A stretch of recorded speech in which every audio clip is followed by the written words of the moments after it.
Headline news for Monday, October 31st from the Westchester County Business Journal, Fairfield County Business Journal, and WestFairOnline.com. Peter Katz reporting. Paul Pelosi, husband of House Speaker Nancy Pelosi, this morning remained in intensive care in Zuckerberg San Francisco General Hospital, where he underwent emergency surgery for a skull fracture. Charges of attempted murder are expected to be filed today against David DePape, who was arrested in the Pelosi's house and seen by police hitting him with a hammer. Investigators have found a long trail of internet posts by DePape reflecting right-wing anti-Semitism, white supremacist violence, and support for Donald Trump. Meanwhile, some leading Republican politicians and right-wing news media, such as Fox News, are positioning the attacker as a deranged lone attacker rather than a right-wing loyalist. The death toll this morning stood at 153, with 133 injured in Saturday night's stampede during a Halloween celebration in Seoul, South Korea. The party was to mark the return of in-person celebrations after the lifting of COVID restrictions. So many people were crowded onto narrow streets that some reported being trapped for more than an hour while trying to escape from the crowd. Most of Ukraine's capital city, Kyiv, was without water today as Russian missile attacks on the country's infrastructure increased.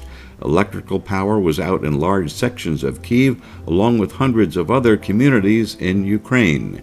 Opening statements are on the docket in New York State Supreme Court in Manhattan today in the trial of the Trump Organization on charges of tax fraud and other financial misdeeds.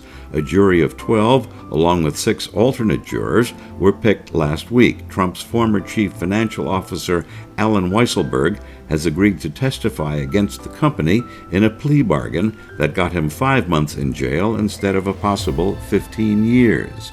After hearing oral arguments today, the U.S. Supreme Court justices were expected to begin deliberating the fate of affirmative action in college admissions.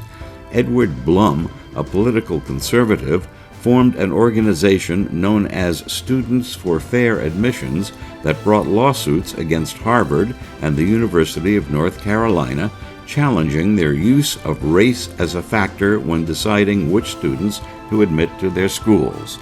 The death toll and the collapse of a suspension bridge in India's province Gujarat stood at 141 this morning. The bridge, designed for pedestrians, recently had been reopened after undergoing repairs. The bridge was more than 750 feet long, and it had an estimated 300 people on it at the time it collapsed. Stay in touch with the Westchester County Business Journal, Fairfield County Business Journal, and WestFairOnline.com.